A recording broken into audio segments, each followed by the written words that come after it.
Well, welcome back to America Decides. In the main, leaders across the globe have criticized President Trump's tariffs. By the way, he said in the Rose Garden just moments ago he anticipated that would happen, for whatever that's worth. Our reporters are tracking reaction from our allies to the north, south, and across the pond. First up is our Lana Zak in Windsor, Canada, right across from Detroit. All of these talks of tariffs have ignited a new Canadian nationalism, pride in Canadian manufacturing. I'm just over the U.S.-Canadian border from Detroit here in Windsor, and you can see that there are maple leaves everywhere. Ontario built, Canadian driven. Look at this big sticker.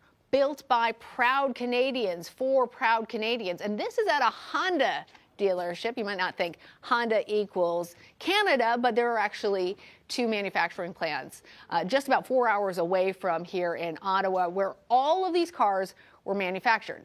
However, the component parts come from the U.S. and Canada and Mexico and other places. They have crossed the border several times. It's part of how the supply chain is really going to be a major question as we are trying to think through the implications of these additional tariffs. And while the price of these cars, and I want to show you one of the vehicles here, I'm told by Ken Anser, the owner of this Honda dealership, that the total vehicle price on the new cars are unlikely going to increase right away because they have already made it here on the lot.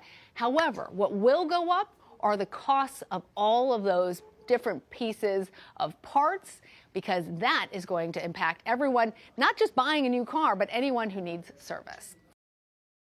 I'm Elizabeth Palmer in London. It's been a nervous week in Europe and across the world. Stock markets have been jittery and mostly down.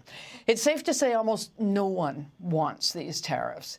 In this interconnected world, economists warn that they are going to put up prices and inflation, generate mountains of paperwork, and jeopardize supply chains for U.S. companies as well as international ones.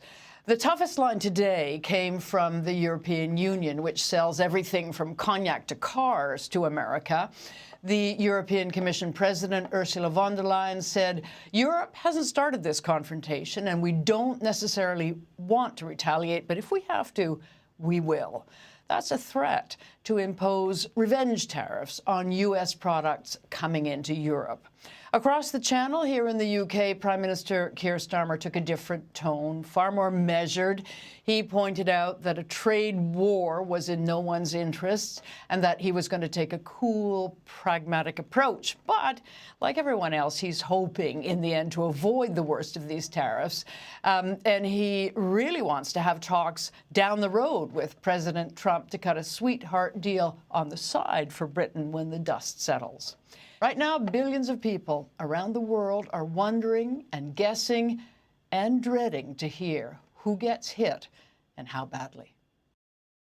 I'm Jason Allen in Laredo, Texas. We are inside a customs broker warehouse, a cold warehouse, which is why I have the jacket on. And this place is full of avocados, mangoes, pre-made guacamole. They may be bringing in lettuce, strawberries, all of this from Mexico. And if it looks incredibly full right now, that's because it is. Over the last several days and even weeks, companies in Mexico have been trying to move product here into the U.S. as quickly as they can. And that's to get ahead of potential tariffs. Right now, all the questions that are coming in to the brokers here is, what are the tariffs going to be? Do we know how much? Do we have any clue? Because they're trying to figure out what it's potentially going to cost them.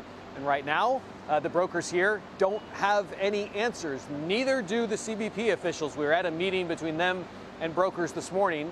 Everybody on both sides waiting for an announcement. What we've learned in talking to some of these companies here in Laredo is that even after this announcement comes out, that won't be the end of it. They'll have to spend the next several days figuring out what comes now with an increased cost and who pays for that increased cost. Is it the producer? Is it the company that is bringing it in? And how much of it eventually is passed on to the consumer? With a global perspective on this tariff story, I want to thank Jason Allen, Elizabeth Palmer, Lana Zak. Thank you so much for your reporting.